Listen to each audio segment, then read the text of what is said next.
Bonjour, on se retrouve donc pour une nouvelle vidéo sur un exercice du baccalauréat. Donc on est sur mars 2023, on est sur le sujet de la réunion. C'est le sujet numéro 1, c'est l'exercice numéro 2 qui parle de fonctions. Donc c'est un exercice entier sur les fonctions, il y a quand même pas mal de questions qu'on va essayer de regarder attentivement. Il est complet, hein, vraiment. Alors, il est complet sans le calcul intégral parce que ça n'était pas au programme en 2023. Donc, on va tout de suite s'y atteler. Donc, moi, j'y vais. Hein, je fais ma petite présentation. J'écris exercice 2. Hop. Exercice 2. Et j'y vais. Alors, tiens, hop. Je vais sortir mes super... vous avez vu, beaucoup de stylos, encore une fois, comme toujours. Exercice 2. Et j'ai une fonction apparemment ici, si vous regardez bien. On admet qu'on a une fonction qui est là et elle est définie sur 0 plus l'infini. Bah oui, effectivement, parce que j'observe du logarithme et là, je n'ai pas le droit d'avoir de nombres négatifs ou nuls. Donc, c'est normal que le domaine de définition soit celui-là. Donc, moi, j'aime bien, encore une fois, réécrire ça. Hein, donc, soit f, oui, c'est ça, soit f, la fonction définie sur R plus étoile. Donc là, je fais comprendre que je sais un petit peu des trucs, quoi. Donc sur R plus étoile par 2 points. En fait, je réécris un petit peu l'énoncé, quoi. Donc 3x plus 1 moins 2 ln de x. Bon, bien évidemment, cette fonction, on me le rappelle, mais bon, c'est quand même bien de le dire, 2 fois dérivable. Alors, si ça veut dire 2 fois dérivable, ça veut dire qu'a priori, il y aura de la convexité. Et je vois effectivement un moment là, voilà, ça parle de convexité ici. Et on appelle C de F sa courbe représentative dans le plan. Bon, ça c'est une dénotation classique d'une fonction, voilà. Petit 1, déterminer la limite de F en 0 et en plus l'infini. Bon, et ben, allons-y, c'est parti. Donc, la question 1, j'y vais. Comment, oui, on va écrire ça comme ça. Hein. Limite de f, les limites de f en 0 et plus l'infini. Donc voilà, c'est juste pour faire une petite présentation comme ça rapidement. Alors, arrivé là, maintenant, la question qu'il faut se poser, c'est comment je détermine ces limites. En fait, il faut regarder un petit peu comment se comporte la fonction. Alors, au passage, ça, il faut savoir que x ln de x, là, c'est une limite à connaître en 0. Si vous avez un petit peu oublié, x ln de x en 0, ça fait 0. D'accord? Donc il faut le savoir. Hein, x ln de en 0, ça fait 0. Donc ça, c'est quand même intéressant de le savoir. C'est une limite à connaître. C'est un produit de limite à connaître. Il y a une démonstration que vous pouvez retrouver assez facilement, soit dans vos cours, soit sur Internet également. Mais ça, en 0, ça fait 0. Donc déjà, le morceau qui est là, il n'y aura pas de souci. D'ailleurs, il faut remarquer que si vous le faites à la main, il y aura un souci parce que ça fait 0, ça fait l'infini, enfin moins l'infini précisément, et 0 fois infini, hein, c'est une forme indéterminée, hein, au cas où vous l'auriez oublié. Mais votre cours vous dit que ça fait 0. Ce morceau-là va tendre vers 0, ce morceau-là va tendre vers 0 également, en 0, et celui-là va tendre vers 1. Donc la limite de tout ça, ça fait 1. Donc moi tout de suite, je vais...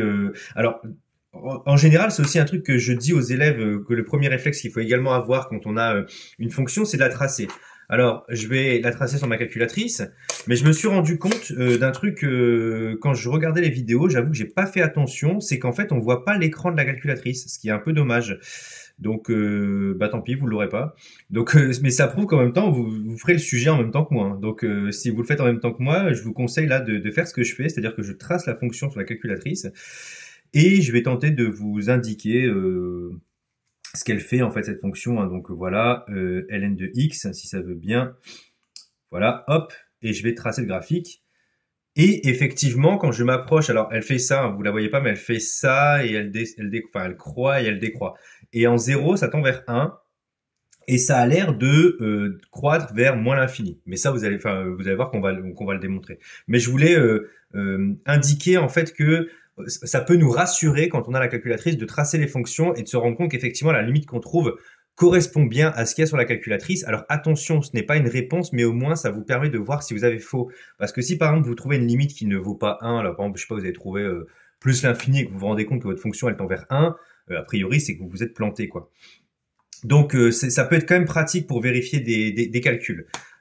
Donc ici, je vais faire ma limite en 0, hein, tout simplement. Donc comment on peut le rédiger? Il y a plusieurs manières. Alors moi j'aime bien le rédiger comme ça, je l'écris limite de f de x lorsque x tend vers 0, et je précise quel 0 parce qu'en fait ici je vais préciser 0 plus, parce qu'en fait on peut pas arriver par les zéros négatifs, hein, on peut pas arriver par les zéros vers la gauche, on arrive forcément vers la droite, hein, vu qu'on est défini sur r plus étoile.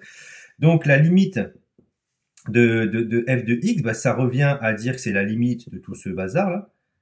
3x plus 1 moins 2x ln de x, lorsque x tend vers 0 plus, et ça fait 0, pardon, ça fait 1, excusez-moi. Et là, alors j'écris pas ça bien évidemment, j'écris car, et je mets ma justification dessous, car la limite de 3x plus 1 vaut, j'ai encore mis 0, c'est pas possible cette histoire. Alors mon blanco il est pas dans ma trousse, ma super trousse avec pas, parce que j'essaie de pas trop l'utiliser, mais bon, force est de constater que je m'en sers quand même. Donc ça vaut 0, ça vaut 1, et que vaut l'autre limite? La limite lorsque x tend vers 0 plus de, allez je peux dire x ln de x hein, quand même. Ça vaut 0, et là vous pouvez préciser peut-être un truc tout bête, hein, par croissance comparée. C'est ce qu'on appelle des croissances comparées ici qui vous aident ça, qui vous aident à avoir ça, croissance comparée. Et là vous pouvez mettre d'où le résultat par somme de limites. C'est clairement une somme de limites qu'on fait ici. Voilà. Donc vous avez le premier résultat ici, hein, qu'on a trouvé. On est content, on a une limite. Youpi. Hop, premier résultat. Deuxième résultat. Donc ça, vous avez vu à quel point c'était compliqué. Il faut juste connaître ce petit truc-là. Hein. C'est un résultat de cours. Donc l'autre, c'est on a dit en plus l'infini. De toute façon, on n'a pas trop le choix. Hein. Il n'y avait que 2 bornes hein, en intervalle. Hein. Donc en général, on aime bien regarder aux bornes de l'intervalle ce qui se passe. J'ai fait une bêtise encore une fois, je l'ai déjà écrit en haut. Donc, on aime bien regarder aux bornes d'intervalle ce qui se passe, bien sûr, mais également comment dire, aux valeurs interdites. Quand il y a des valeurs interdites, on aime bien regarder ce qui se passe là quand on s'approche des valeurs où on n'a pas le droit de remplacer dans une fonction. C'est principalement ça qui nous intéresse. Donc la limite de f de x lorsque x tend vers plus l'infini. Alors je vais écrire, hein, je vais écrire tout le truc et après je vais essayer de m'attarder sur le calcul pour voir ce qu'il vaut. Donc ln de x lorsque x tend vers plus l'infini. Bon, qu'est-ce que ça peut valoir ce truc? Alors, ln de x en plus l'infini, ça fait plus l'infini. Fois x en plus l'infini, ça fait encore infini fois infini, super, ça fait infini. Donc j'ai moins l'infini ici, et là j'ai plus l'infini. Malheureusement, je vais avoir un souci, c'est que je vais avoir infini moins infini. Et là, je suis bloqué parce que je me dis, zut, zut, zut, comment je vais m'en sortir dans tout ça? Et ben ici, il faudra encore une fois jouer avec les croissances comparées. En fait, ici, il faudra essayer de comprendre qui l'emporte sur qui. Et pour ça, il faut idéalement prendre le terme qui tend le plus vite vers l'infini. Alors ici, entre ln de x et x, hein, si vous faites des croissances comparées, essayez de vous en rappeler un petit peu de ces histoires de croissances comparées. Je vais sortir mon brouillon. J'ai mis ma feuille de brouillon un peu loin, désolé. Hop, voilà. Peut-être que vous vous en rappelez pas, mais si vous avez des fonctions, essayez de le retracer rapidement sur un graphique. Là, vous avez l'exponentielle qui fait un truc comme ça. Ça, c'est x. Ça, c'est ln de x. D'ailleurs, elles sont symétriques, hein, ces fonctions, par rapport à l'axe des x. Vous avez x carré qui fait un truc comme ça. Je ne vais pas dire de bêtises. Voilà, par exemple. Ça, c'est x carré, à peu près, ouais. Ça, c'est la racine. Voilà. Elles sont comment dire, triées comme ça. Et la fonction ln de x est moins forte, entre guillemets, que la fonction x en plus l'infini. Donc, en fait, le x qui est là va l'emporter sur ln de x. Et je vais me servir de cette comparaison, justement, c'est pour ça qu'on parle de croissance comparée, pour justement mettre x en facteur. Donc, regardez ce que ça va me donner ici en mettant x en facteur. Donc, je vais le faire sur mon brouillon. Tiens, on va rester sur mon brouillon comme ça. On va voir un petit peu comment je réfléchis. En fait, ce que je fais, c'est que je vais mettre x en facteur. Donc, si je mets x en facteur ici, je vais avoir 3 plus 1 sur x moins 2 ln de x. Normalement, vous remarquez que là-dessus, j'ai pas fait trop de bêtises. Maintenant, on regarde vers quoi ce truc tend vers, quand x tend vers plus l'infini. Quand x tend vers plus l'infini, vers quoi tend tout ce bazar? Bah lui, ça tend vers 3, bon, ça bouge pas. Lui, ça tend vers 0, hein. 1 sur l'infini, 0. Donc ça tend vers 3, ça tend vers 0. Et ce truc-là tend vers, donc ln de x tend vers plus l'infini, avec un moins de 20, bah, ça fait moins l'infini. Donc ce truc-là tend vers moins l'infini. 0, enfin 3 plus 0 moins l'infini, tout ça tend vers moins l'infini. Et vers quoi tend vers x? Bah, lorsque x tend vers plus l'infini, ça tend vers plus l'infini. Plus l'infini fois moins l'infini, bah c'est pas une forme indéterminée, hein, infini fois infini. Et on fait jouer la règle des signes, donc ça fait moins l'infini. Super, ça coïncide avec ce que je trouve sur ma calculatrice. Donc a priori, je me suis pas planté. Donc on va l'écrire ça justement. On va l'écrire. Donc on va le mettre ici. Donc là j'ai écrit ça et je vais rajouter encore un égal en écrivant que c'est la limite lorsque x tend vers plus l'infini. En fait, je fais montrer au correcteur ou à la correctrice qu'en fait, j'ai compris qu'il fallait mettre en facteur pour essayer d'avoir en fait ma réponse. Donc là, je vais écrire que ça vaut bah, du coup moins l'infini et je mets en dessous car limite lorsque x tend vers plus l'infini, bah, de x ça fait plus l'infini, donc le morceau qui est là quoi. Et la limite de 3 moins 1 sur x moins 2 ln de x, lorsque x tend vers plus l'infini, et ben ça me donne moins l'infini. Tout simplement. Et donc ici, bon bah j'aurais peut-être dû mettre une accolade. Alors moi je sais pas dessiner des accolades, donc du coup je fais des traits comme ça. Et là je peux mettre d'où le résultat. D'où le résultat par, et cette fois-ci on a fait un produit de limite. Par produit de limite.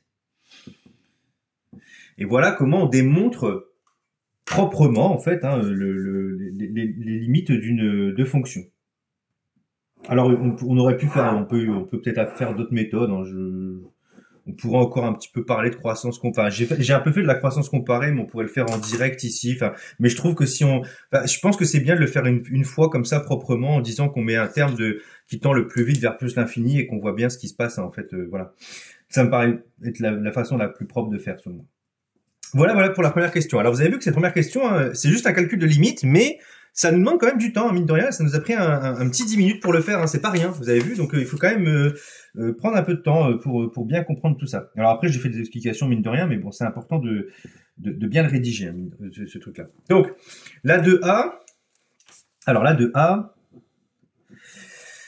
qu'est-ce qu'on doit faire? On doit démontrer que la fonction est stricte, démontrer que pour tout x strictement positif, f' de x vaut ça. Bon, en fait, ici, on vous demande de juste calculer la dérivée. Hein. En plus, on vous donne le résultat, donc ça prouve que bon, il faut trouver ça. Bah, j'y vais. Alors, pareil, hein, je vais faire une rédaction propre. Hein. Je vais quand même expliquer que la fonction f, c'est quand même important ça de l'écrire. Hein. Souvent, on l'oublie. La fonction f est dérivable pour tout x. Strictement positif. Allez, hop, on va l'écrire en toutes lettres. Voilà, donc pour tout x strictement positif, la fonction f est dérivable. Ben maintenant, je la dérive. Donc comment on dérive ce truc-là? Il faudra juste faire attention à ça, regardez bien.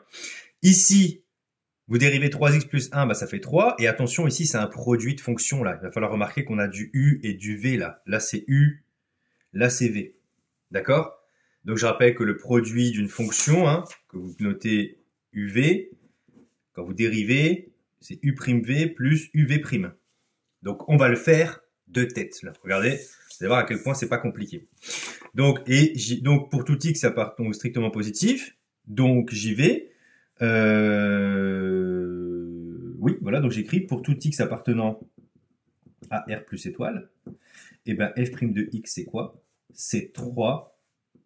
Et là, attention, on s'accroche, on met le moins 2 en facteur. Le moins 2, là, il ne bouge pas. Et là, j'écris mon produit dérivé. Donc, U', c'est quoi la dérivée de x? C'est 1. U', V, plus U, V'. Et c'est quoi la dérivée de ln de x? C'est tout simplement 1 sur x. Donc, vous avez vu comment on peut faire un produit de fonctions dérivées, hein, tout simplement de tête. Hein. C'est pas compliqué, il faut juste aller doucement. Donc, ça va me faire 3 moins 2 ln de x, 1 fois ln de x, ln de x, et x fois 1 sur x, bah, ça fait 1. Et si vous développez avec votre moins 2 devant, vous allez avoir moins 2. D'accord? Et 3 moins 2, bah, ça fait 1. 1 moins 2 ln de x. Exactement ce qu'il fallait trouver. Voilà. Donc ici, on est content, on passe à autre chose. Voilà. Donc vous avez vu à quel point parfois les dérivés aussi, bah, ça va très vite à calculer, quoi. Youpi, tralala. Ok. Donc, 2b. Étudier le signe de f' de x et dresser le tableau de variation. Bon, bah, c'est le gros classique, ça. Hein. Gros classique. On sort la grosse artillerie. On doit regarder quand est-ce que ma fonction change de signe. Donc, en général, quand on regarde une fonction, quand est-ce qu'elle change de signe, on regarde quand est-ce que la dérivée s'annule. Parce que ce sont des candidats potentiels pour changer de signe. Essayez de rapidement regarder, vous allez voir à quel point c'est évident. Si vous dessinez une fonction, là, comme ça, vous la faites faire ça. Alors, je vais justement volontairement faire un truc comme ça. Vous voyez bien que quand la fonction s'annule, elle change de signe. Enfin, en tout cas, c'est un candidat pour changer de signe. Mais attention, elle peut valoir 0 et ne pas changer de signe. Donc c'est pour ça que c'est important de ne pas juste regarder quand est-ce que ça s'annule. Il faut aussi analyser un petit peu plus en profondeur la fonction pour être sûr que elle s'annule, enfin, elle change bien de signe à l'endroit où elle s'annule, à ce qu'on appelle ses points critiques en fait. Donc on y va. Et ben ici, je vais d'abord regarder, cherchons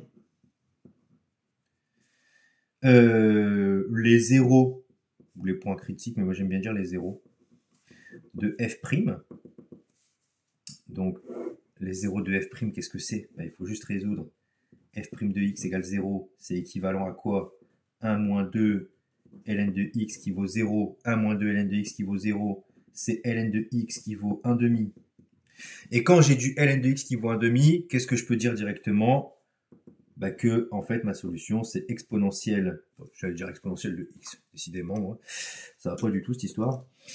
Vous passez à l'exponentielle de chaque côté, et donc ça fait x égale exponentielle 1 demi.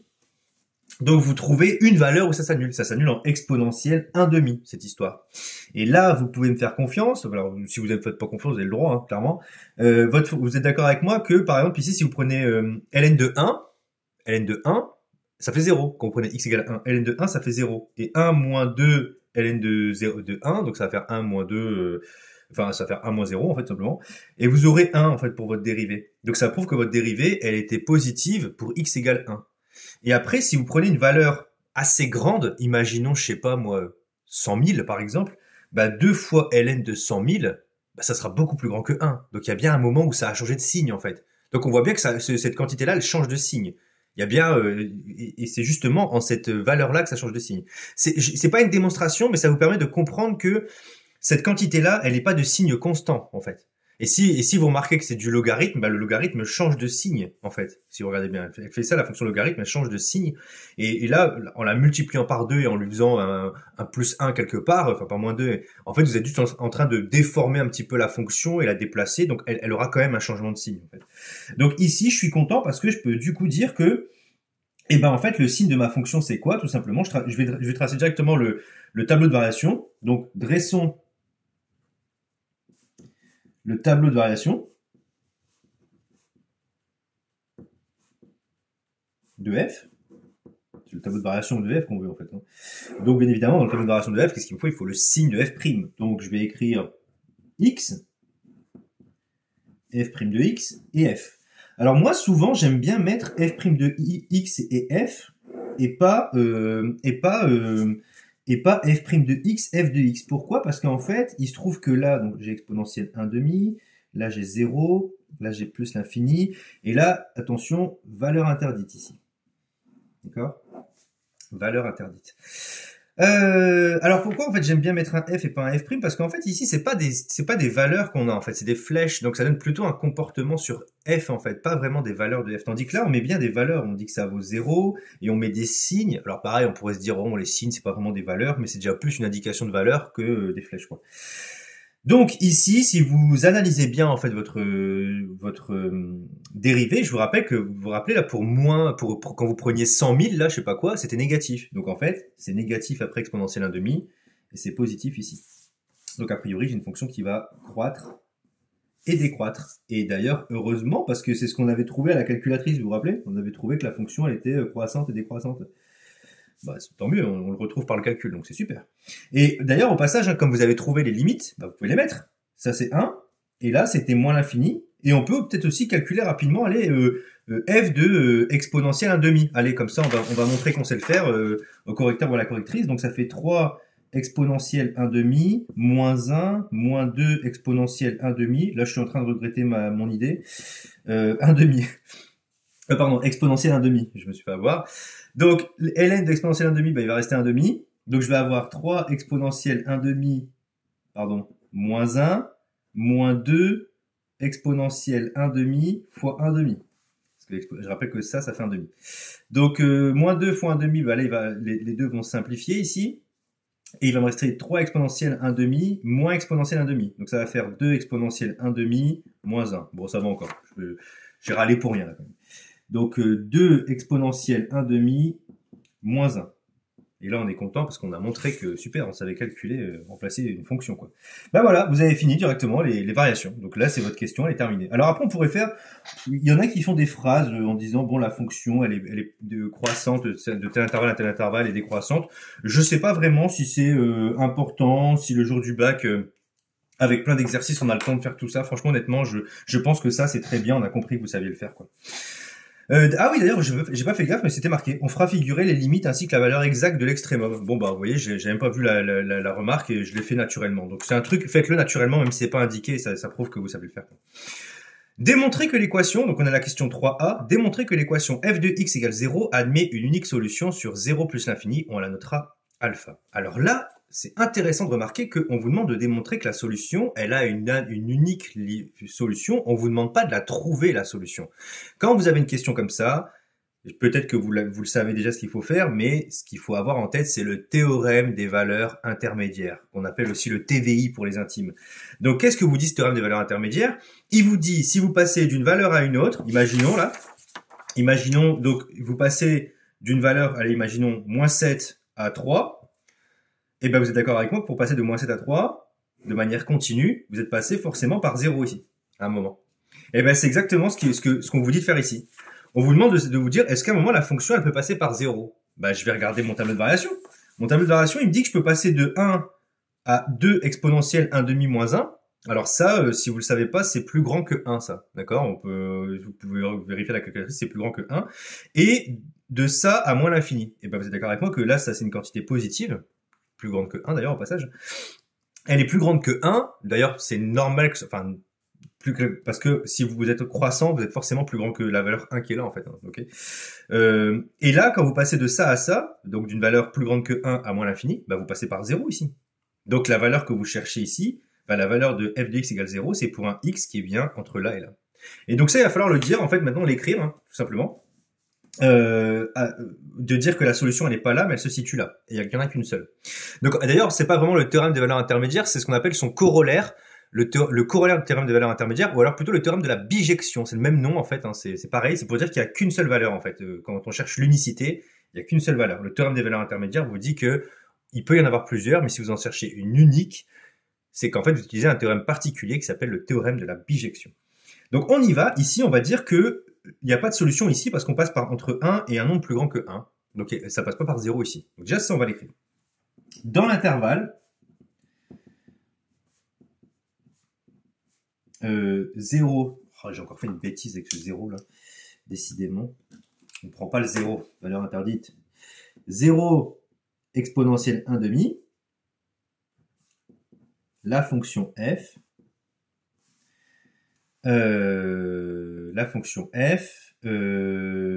croît, je vais l'écrire comme ça, tiens, croît de la valeur 1 à 2 exponentielle 1/2 moins 1, qui est strictement plus grand que 1. Donc, f de x égale 0 n'admet pas,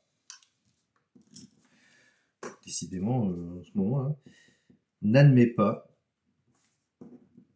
de solution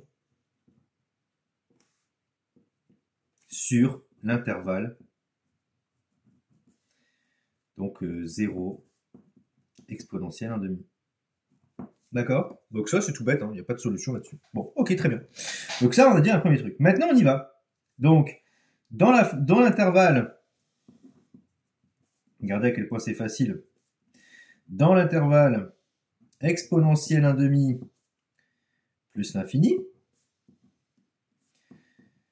je vais préciser un truc tout bête avant ça. La fonction f est continue. Bah oui, on a besoin de la continuité, hein, parce que si elle a des trous, votre fonction, hein, quand vous êtes en train de décroître, elle a des sauts, des trous, bah elle peut sauter au-dessus de 0. Donc peut-être que vous ne passez pas. Donc elle est continue, c'est important.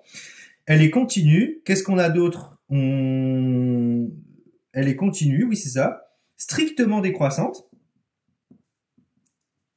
Le fait qu'elle soit strictement décroissante, qu'est-ce que ça va nous donner? Ça va nous donner ce qu'on appelle l'unicité, parce que vous êtes en train de décroître une seule fois, donc ça va vous donner l'unicité. Et ça, c'est pratique d'avoir l'unicité. Et qu'est-ce qu'on a d'autre? On a que 0 appartient à quel intervalle? Il appartient à l'intervalle. J'ai fait une bêtise, parce que je sais que... Ah si, c'est bon, j'ai rien dit, excusez-moi.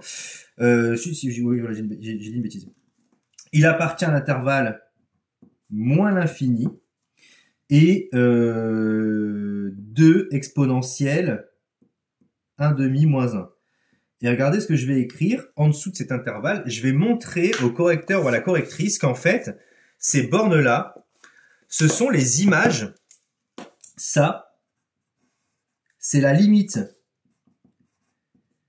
de f de x lorsque x tend vers plus l'infini. Et ça, c'est f de exponentielle 1/2. Pourquoi je précise ça? Parce que je suis en train de dire un truc tout bête ici, correcteur ou la correctrice, je suis en train de dire, ben, vu que 0 est là-dedans, vu que 0 passe entre ça et ça, et ben, ça veut dire que le x que je cherche, il est dans l'intervalle des antécédents, il est ici en fait, le x que je cherche qui va correspondre à la fonction, à le truc qui est là. Donc je vais montrer qu'en fait, l'unique solution que je cherche, elle est bien entre plus l'infini, excusez-moi, entre exponentielle 1/2 et plus l'infini. Donc, d'après le théorème, ah oui, je vais dire de la bijection. De la bijection, qu'on peut aussi appeler le corollaire du théorème des valeurs intermédiaires. Voilà. D'après le théorème de la bijection, il existe, donc il l'appelle alpha la solution au passage, il existe une unique solution alpha telle que f de alpha égale 0. Et ce alpha, au passage, hein, je rappelle qu'il appartient bien à l'intervalle en question, hein, donc exponentielle 1/2 plus l'infini. Et moi, ce que je vous conseille à ce niveau-là, c'est pas terminé, c'est de faire une petite remarque, parce que là étonnamment, d'habitude dans d'autres exercices on le demande, mais là on ne le demande pas, ça me surprend un peu, je suis en train de vérifier. Ouais, on ne demande pas de la trouver. En général, on dit souvent de trouver cette solution avec la calculatrice. Donc je vais le faire en fait, hein. Remarque. D'après la calculatrice graphique,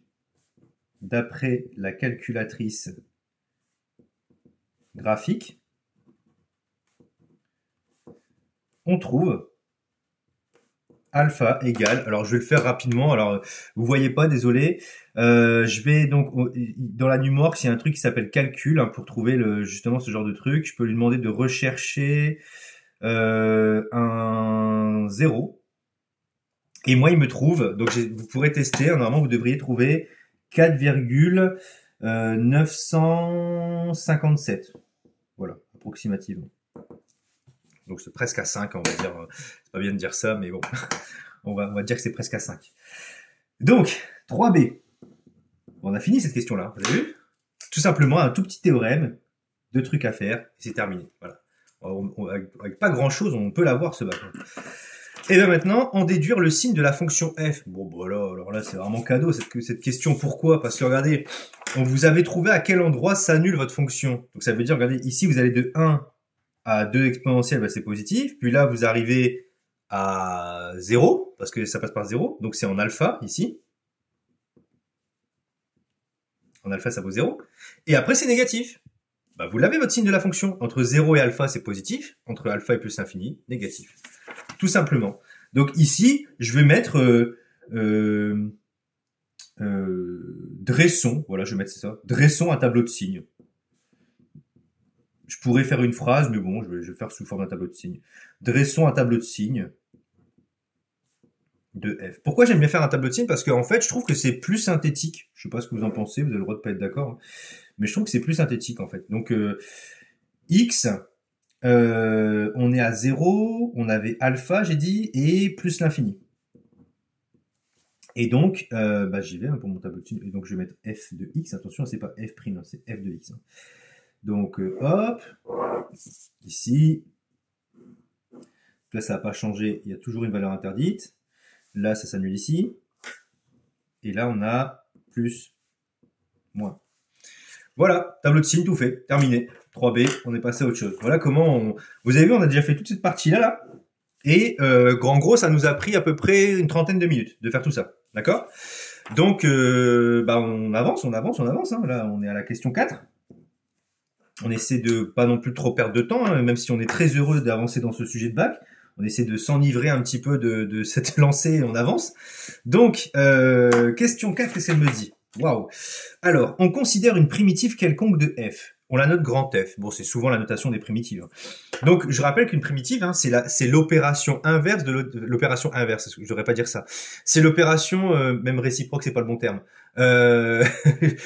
Bon, c'est oui, d'une certaine manière réciproque, mais bon, c'est l'opération qui, allez, je vais dire inverse, mais comprenez que c'est pas l'inverse, hein, d'accord? Pas vraiment l'inverse dans ce sens-là. C'est l'opération inverse de la dérivation. Vous dérivez une fonction, donc imaginons que par exemple je prends x carré je dérive, ça donne 2x. Et ben si je vous avais donné 2x, quelle fonction j'ai dérivée pour obtenir 2x? Bah c'est x carré, d'accord? Donc ici, c'est ça une primitive, hein. C'est justement l'opération où on retourne en arrière par rapport à la dérivation. C'est tout, il faut juste comprendre ça. Et là on me dit, peut-on affirmer que la fonction grand f est strictement décroissante sur l'intervalle exponentielle 1/2 plus l'infini justifié? Et ben en fait non, c'est pas vrai, parce que regardez, ça voudrait dire quoi? Si votre fonction grand f, elle est strictement décroissante. Si votre fonction grand f est strictement décroissante, ça veut dire que sa dérivée est négative sur cet intervalle-là. Ma dérivée, la dérivée de grand f, c'est justement petit f. Parce que lui, c'est sa primitive. Donc la dérivée de grand f, c'est petit f, et petit f n'est pas négatif, parce que du coup on me demande décroissant, n'est pas négatif sur exponentielle 1/2 plus l'infini. Je rappelle que ça vaut, je rappelle que le seul endroit, la seule fonction sur laquelle j'ai un truc avec exponentielle 1/2, c'est ici. Et alpha est là. Donc vous voyez bien que ma fonction, elle est, ma fonction ici, sur cette, entre exponentielle 1/2 et alpha, ma fonction f, elle est positive. Donc ma primitive ne sera pas décroissante à cet endroit-là, justement. Donc ça, c'est important de l'avoir en tête. Je vais justement d'ailleurs le mettre ici, je vais mettre exponentielle 1/2 ici, pour qu'on voit bien ce qui se passe. Et là, je vais tenter de le rédiger ici, hein. Donc je vais dire, donc si la fonction grand F est décroissante sur exponentielle 1/2 plus l'infini, donc si c'était décroissant là-dessus, quoi, alors, ça voudrait dire, donc alors, la fonction f, petit f, qui est la dérivée de grand F, hein, qui est la dérivée de f, doit être négative, parce que je rappelle que du coup c'est sa dérivée, doit être négative sur le même intervalle, donc sur exponentielle 1/2 plus l'infini. Et c'est pas le cas, regardez, ici elle est positive entre là et là. Donc je vais l'écrire, or, d'après la question précédente,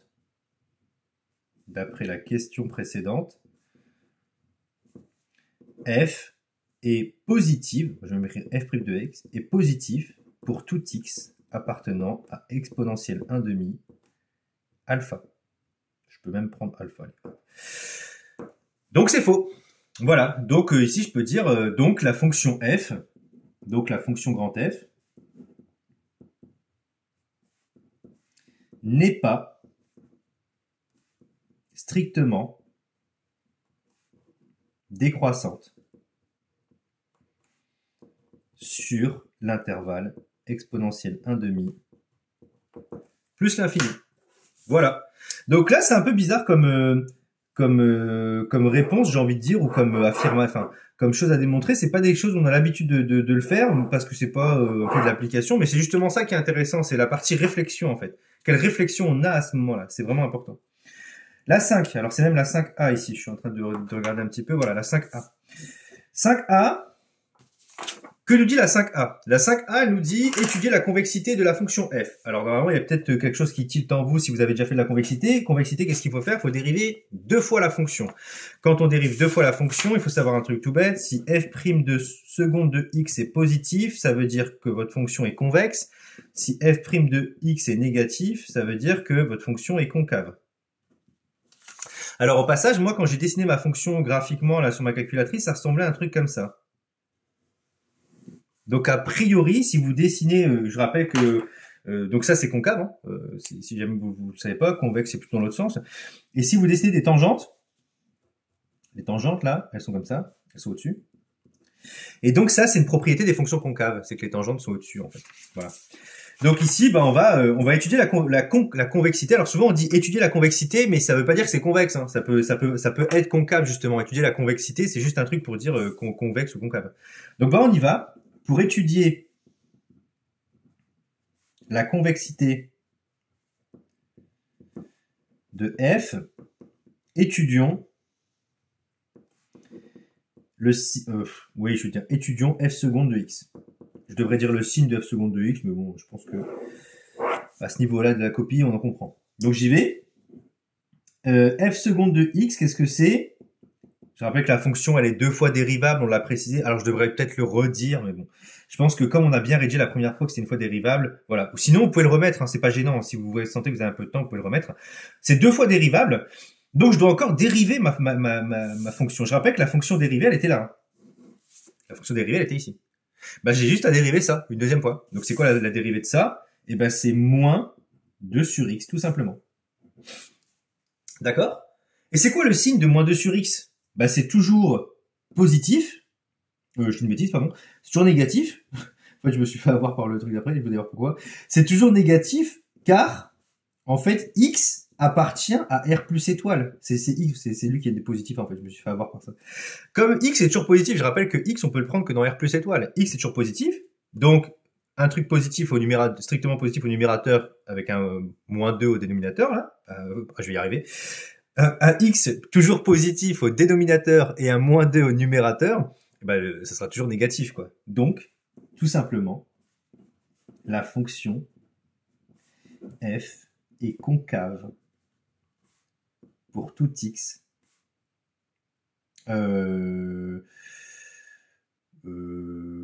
pour tout réel strictement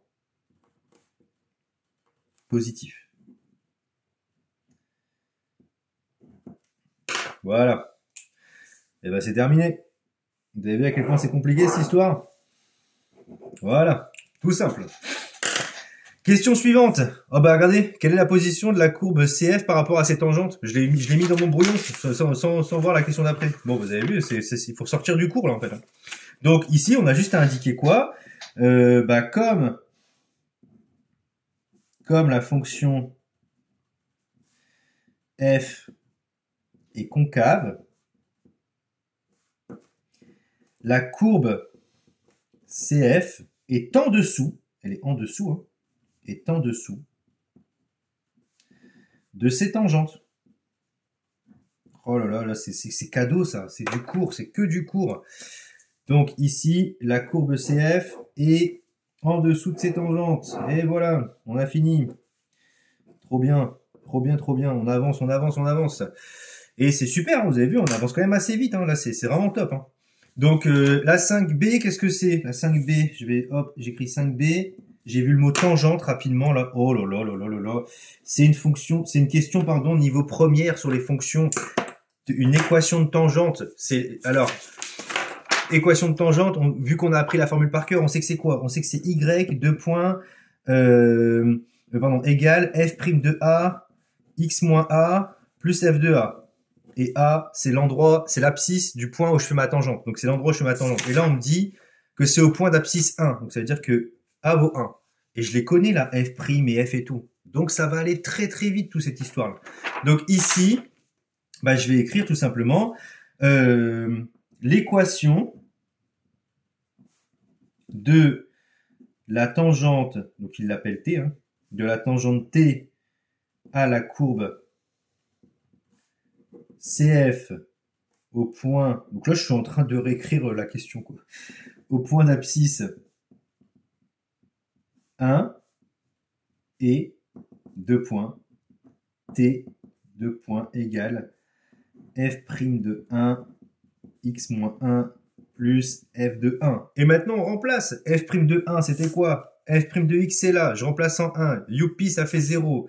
Il me reste que du 1 ici. Ça fait 1 fois x moins 1.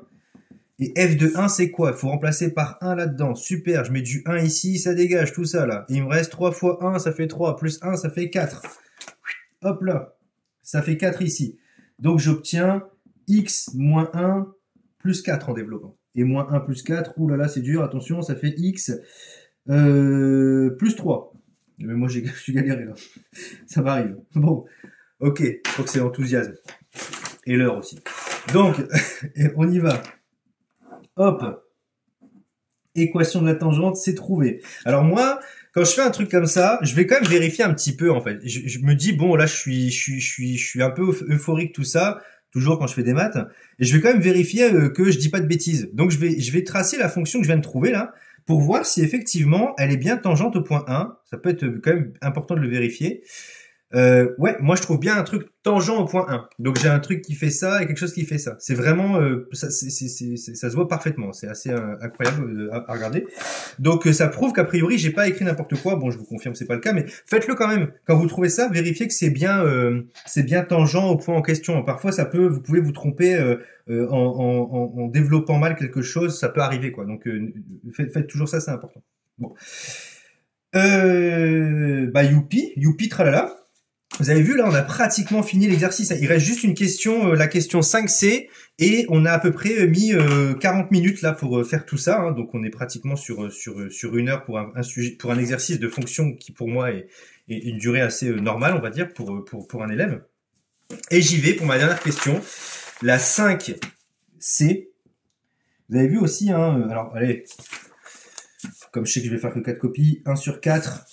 Je prends mon réflexe de bachelier et de bachelière, là. Qu'est-ce que je fais? Hop, 2 sur 4, on annote les copies. Hop, 3 sur 4. Et 4 sur 4. Et je sais que je vais avoir fini après. Donc je suis content. Pouvoir rentrer chez moi, me dire que j'ai le bac et je suis en vacances. Alors, on y va. Déduire des questions 5A et 5B, donc apparemment des deux questions qui est au-dessus, que pour tout réel x strictement positif, ln de x est toujours plus grand que ça. Alors, comment on peut faire? Alors, vu que c'est la 5A et la 5B, ça sous-entend que j'aurais besoin de deux trucs que j'ai trouvés là et là. Alors, qu'est-ce que j'ai trouvé dans la 5A? Dans la 5A, j'ai dit que c'était concave et que la fonction, elle est au-dessus de tes tangentes. C'est ça hein, que j'ai dit. Et là, dans la question d'après, on me donne la tangente au point 1. Bah, ça veut clairement dire que la fonction, elle est en dessous de sa tangente. Donc, peut-être que ici, ce que je peux regarder, c'est que la fonction... elle est en dessous de la tangente que j'ai trouvée. La tangente, son équation, c'était x plus 3, c'est ça? Je dis pas de bêtises. C'était x, je vais vérifier. X plus 3. Apparemment, c'est ça que je peux trouver d'après les deux questions qu'il y a au-dessus. Ah oui, mais f de x, je connais sa formule à f de x, c'est ça? C'est 3x plus 1 moins 2 ln de x, et du coup plus petit que x plus 3. Alors là, vous avez vu, je suis dans mon brouillon, hein, c'est encore plus dégueulasse que quand j'écris dans ma copie. Et alors, par contre, ce que je dois trouver, c'est ça, qui a pas l'air de ressembler à ce que j'ai. Ah, mais c'est peut-être parce que ça serait peut-être intéressant d'isoler le ln de x pour voir ce que ça donne. Parce que là, j'ai que du ln de x de ce côté-là. Donc, je vais dégager tout le monde là-bas. D'accord? On va voir si ça marche. Hein. D'ailleurs, dégager, au passage, c'est le terme qu'on utilise en espagnol pour dire qu'on passe des termes de l'autre côté. Ils disent dégager des termes. Je trouve ça plus élégant, étonnamment. Donc, ça fait x plus 3. Et là, moins 3x, moins 1. Donc, je vais avoir du coup moins 2x ln de x, plus petit que, alors 2x, x moins 3x, ça fait moins 2x, plus 3 moins 1, ça fait plus 2. Et si je divise tout par moins 2x, je rappelle que x est toujours positif, hein, ici, strictement. Donc ça sera toujours négatif. Donc ça va changer le sens. Et je vais avoir du coup ici, moins 2x sur moins 2x, plus 2 sur moins 2x. Donc là, j'obtiens, ça fait 1. Et là, les deux vont se simplifier, le moins passe au-dessus, donc je vais avoir moins 1 sur x. Waouh, c'est directement ce qu'il fallait trouver. D'accord? Et ben là, on y va, on écrit tout ce merdier proprement. Et c'est parti, et on a fini, et on va pouvoir rentrer chez nous et chiller juillet et août en vacances, quoi. Donc ici, jour du bac, hein. Donc, on y va. Qu'est-ce qu'on disait? On disait que la fonction était concave et elle est en dessous de ses tangentes. Donc, comme la fonction est concave et que t est une tangente à C de f, à la courbe C de f, on a 2 points. Pour tout x appartenant à R plus étoile, qu'est-ce qu'on a? On a que f de x est plus petit que la tangente, hein, donc qui était x plus 3. En fait, là, je vais juste réécrire ce que j'ai fait dans mon brouillon de tout à l'heure. Et j'y vais, je remplace, hein, tout simplement, regardez. Donc, en remplaçant, ça donne 3x plus 1 moins 2x ln de x plus petit que x plus 3. Je passe tout le monde de l'autre côté. Tout ce beau monde dégage, voilà. X plus 3 moins 3x moins 1. Youpi tralala. Je simplifie. 2, hop. Donc ça va me donner ici, on a dit moins 2x plus 2. Alors, il faut jamais s'inquiéter, hein, le jour du bac, hein, en général, on a un peu peur, mais il faut jamais s'inquiéter, le sujet, il est fait pour que ça marche. Donc, il faut pas avoir peur d'un sujet de baccalauréat. Il est fait pour que ça marche, il est académique, le sujet, ça va le faire, vous inquiétez pas, il faut juste trouver la petite porte, la petite passerelle par où passer, et ça va marcher. En plus, on vous guide, hein, on vous dit, avec la question 5A, 5B, 5A, 5B, on a trouvé que 2 trucs. Concave au-dessus de tangente. Concave au-dessus de tangente, bon j'ai la fonction au-dessus des tangentes, j'écris f de x plus petit que x plus 3. Et après j'y vais, je remplace et ça devrait marcher, quoi. Et maintenant j'explique ici que x est strictement positif, ça permet justement de faire comprendre au correcteur ou à la correctrice que je sais qu'en divisant, ça va changer le signe. Hop. Et donc, moins 2x sur moins 2x, plus 2 sur moins 2x, et donc qu'est-ce qu'on obtient? On obtient tout simplement, génial, ce qu'il fallait démontrer. Et là, on est content, on a terminé, voilà. Voilà. C'est super, c'est youpi, c'est tralala. Et donc, vous voyez, c'est pas compliqué. Alors, j'aime pas, c'est pas sympa de dire ça en général, parce que si on trouve que c'est dur, on a l'impression d'être nul. C'est normal de galérer les premières fois qu'on fait des sujets de baccalauréat. C'est normal parce que c'est une forme un peu particulière. C'est pas toujours on n'a pas forcément toujours fait des sujets comme ça, ou parfois on a juste regardé, tiens, on va juste dériver, on va juste étudier. Et là, on a un gros bloc d'un coup. Il faut penser à plein de notions. Et là, c'est pour ça que j'adore ce genre de sujet, parce qu'il y a pas mal de choses en fait. Et vous pouvez aller piocher à droite, à gauche des choses qui vous intéressent. D'ailleurs, vous avez vu ici. La dérivée, on vous la donne. Ça veut dire que même si vous n'aviez pas trouvé la dérivée, en fait, vous êtes capable de faire la suite, hein, trouver le signe, tout ça. Et vous voyez à quel point ce sujet, il permet quand même d'avoir des trucs assez intéressants comme des études de limites avec des cas particuliers, une étude de dérivée où on cherche des zéros, ensuite un théorème des valeurs intermédiaires ou plutôt un théorème de la bijection, de la primitive, sans vraiment en avoir, parce que ici, on est en train de vous faire comprendre, est-ce que vous avez bien compris ce qu'était que la primitive, que c'était l'opération inverse, alors je mets des guillemets entre inverse encore une fois, et donc là, il y a pas grand-chose en fait finalement là-dessus, c'est juste encore de la dérivée qui se cache derrière, quoi. Et après, c'est de la concavité et de la convexité. Alors je le rappelle encore une fois, un sujet particulier parce que en 2023, d'ailleurs, quand c'était la réforme du lycée de 2019 jusqu'à 2023, les sujets, donc on passait des sujets en mars, donc on pouvait pas faire tout le programme, donc les intégrales ne sont pas dedans. Peut-être que je ferai une autre vidéo avec des fonctions. Je prendrai peut-être un sujet du coup plus ancien où il y avait du calcul intégral dedans. Et comme ça, vous verrez un petit peu effectivement le calcul intégral. D'ailleurs, c'est marrant parce que si vous regardez alors d'autres vidéos que j'ai faites, c'est peut-être la première fois où j'utilise beaucoup de brouillon. Alors j'ai peut-être expliqué des trucs que j'aurais pu passer au passage, hein. Mais parce que je trouve que quand il y a des fonctions, c'est bien de dessiner en fait, hein. C'est quand même bien de dessiner pour se rendre compte de ce qui passe. C'est quand même bien de griffonner. Vous avez vu les tangentes, les comparaisons de pourquoi on cherche des zéros, tout ça. Donc c'est quand même bien d'avoir un petit peu ça en tête. Voilà, ce sera tout pour cette vidéo.